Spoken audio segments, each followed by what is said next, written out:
Welcome back to Spotlight for our third and final installment on this very interesting show that we're having here with Mr. Bigambo Javas. He is from Interthought Consultancy and he's also a lecturer at Moore University. We're discussing matters political today, talking about the Jubilee coalition, the scorecard, where we are right now, where we are going. And just before the break, if you just missed out on us, we were talking about the politics of the opposition and what solutions they have offered.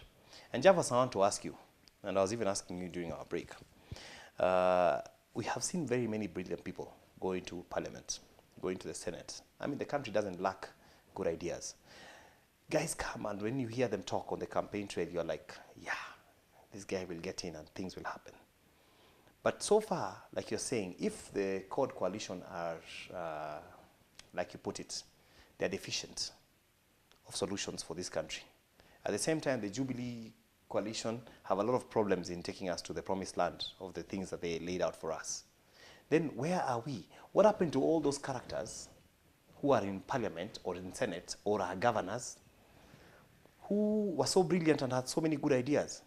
And why are we where we are when we have so many people who can offer solutions and say, hey, guys, let's do this? The challenge here is the political calling. Some create the impression that they have been called, and others have called themselves. Those who've called themselves get into office to serve themselves and their interests. And this is self-evident if you were to look at the Hansard of Parliament. Look at the National Assembly, look at the Senate. At times, debate is reduced, it's degenerated to the extent that it shames the conscience even of a nation. Now, when comparatively you look at the Hansard, for example, of other progressive democracies, you realize that there is a bit of a twist, some turn of events. Now, look at it this way. Before the MCAs of this country ask for all the hefty packs that they are demanding for, and guns and bodyguards, etc. Before the senators and the National Assembly members ask for an increase in salaries, why can't they task the taxpayer to hire for them one or two principal assistants who are researchers? So that by the time you stand to air your views on the floor of the House, Your facts are here. not just facts, the wisdom, the excellence, the dexterity that comes out takes and drives even the agenda of policy and legislation forward. Look at the arguments that are made on the floor of the House. They reduce serious business into matters of pedestrian jokes. And that's where the problem is. How many members, how many representatives of the people, to this moment, some of them have spoken only once or twice on the floor of the House? Whom and what are they representing? That is the problem. But look at how many businesses they are now running out there. They would rather miss sessions in the House. Today, most of them are preoccupied with getting contracts from around the county governments through their proxies. That is the problem. And if you look at it critically, realize that most governors who are bedeviled by challenges of impeachments, etc., it's because maybe those county governments, or it's purported that those governors have failed to award hefty contracts to companies associated to certain big shots. And that's the challenge. So people get into office because, one, they want to make money, to make wealth. You want to get rich? Join politics. That is one. Secondly, political overlordship. You think that you owe your being into office to the grand master in your party or your coalition. That you cannot tell the king, if at all is naked, that the king is naked. So what we are facing is not a question of the king being without clothes, but actually the clothes being without the king. And that's what is killing the opposition, is killing objectivity even within the government. If the president, if your party, if the coalition is sluggish, it is incumbent upon you as a representative of the people, as a leader with mandate and responsibility, to say that, yes, we are a team, but maybe here we are losing sight. We could do this and do better. And that's why if you look at the politics of the day, within the Jubilee coalition, even within the CORD coalition, you realize that ambition is a tragedy. It's tragic. You start coming out as somebody energetic, ambitious. Unapewa scandal. A scandal is thrown on you. Or even you start being labeled, perhaps as a mole, and all these other adjectives that are being peddled around. Because it is feared that you may steal the thunder from the grandmasters of the Because of the party. Mwananchi is watching, and I think the Mwananchi is very disillusioned in the sense that you have all these people speaking different scripts. Yes. You have CORD always going to rallies and saying so many things. You've watched Jubilee saying about their promises and what they're doing, that they'll tell us they're doing more than we can see behind the scenes. And then there seems to be no point of convergence until a salary increment bill comes to the table. Very true. And that is why, for example, a debate that has been... And then there's unity. Yes. In the public sector for the past few days about the Homa Bay Senate seat. I mean, we've learned that now the former Prime Minister has opted out of the initially proposed candidature for the Homa Bay seat. But if at all, the former Prime Minister Raila Odinga would have elected to run for the Homa Bay seat, would he have gone for that seat to represent the people of Homa Bay or to further his political interests? That departure of representation, so that the political convenience for you to be somewhere so that you can marshal your team and run for office, should have been a political con game to the people of Homa Bay County. And a historical short-sightedness that would have hung on the neck of the former Prime Minister all his life. But with respect to the former Prime Minister, actually with respect to the argument about that, is that people say he might as well have run for it, because if he doesn't run for it, he'll appoint somebody who will run for it, who will be his appointee anyway. And that's the tragedy. Either way, yes. And that's the tragedy of our politics. amesema, Why should he appoint? Why should he appoint? You see, the person will be elected, yes, but it will be a appointed election. And give me that one yes, to work with. And let me tell you one thing. That's the tragedy of our politics in Kenya today.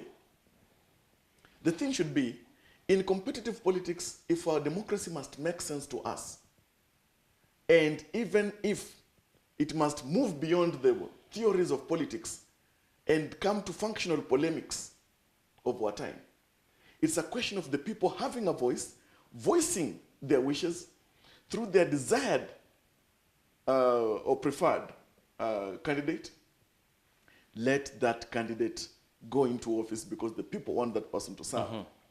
The issue of appointing or having cronies, it is what has made people, because it's a question of entitlement. Now, if somebody is appointed or is preferred by the former Prime Minister, that person, yes, will win the Senate seat.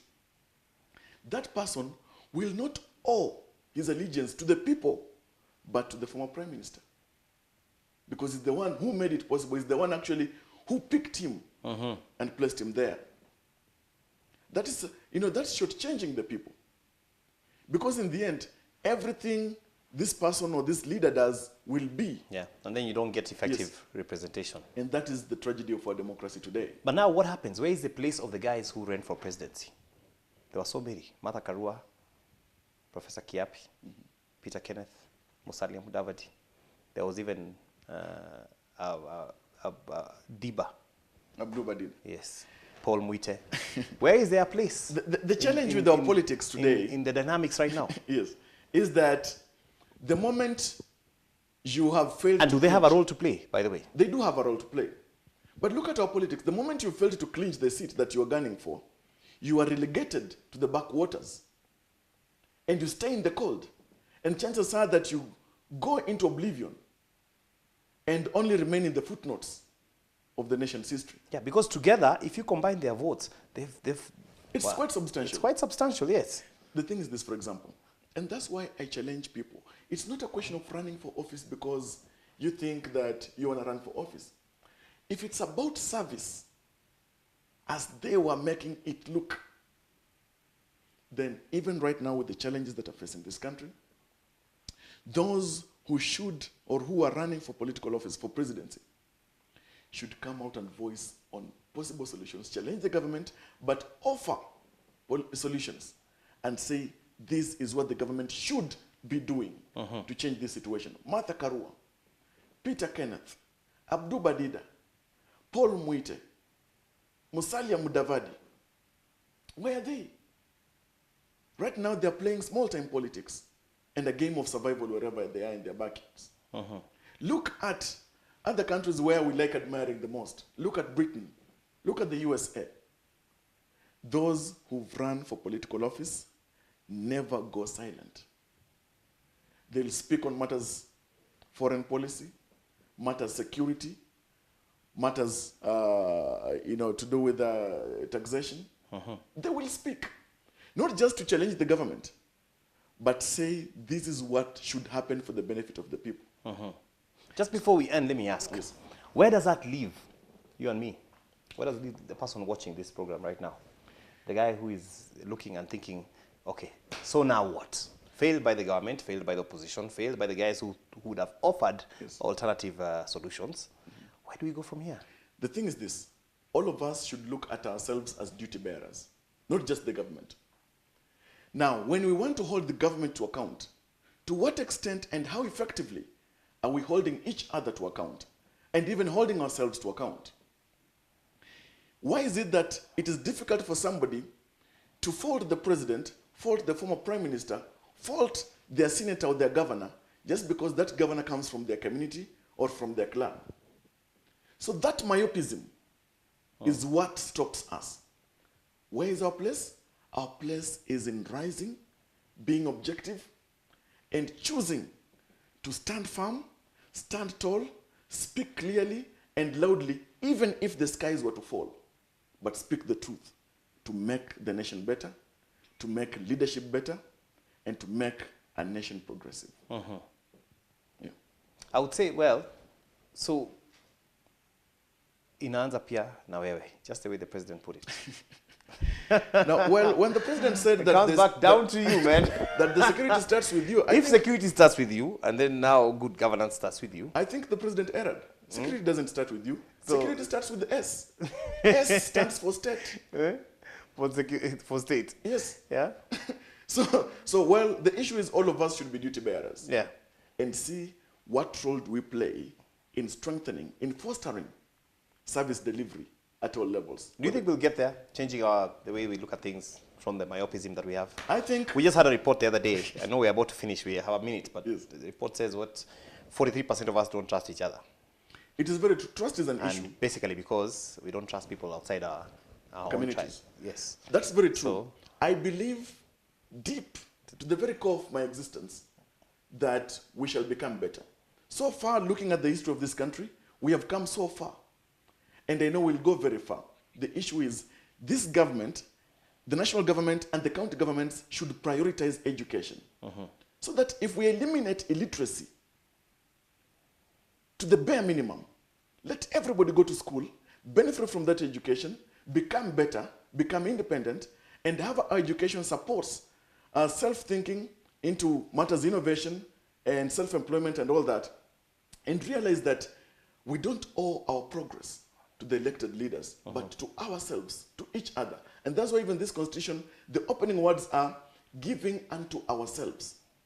So if we take ourselves as the custodians of our progress and our liberty and our rights, then it is possible that we can and we shall move forward.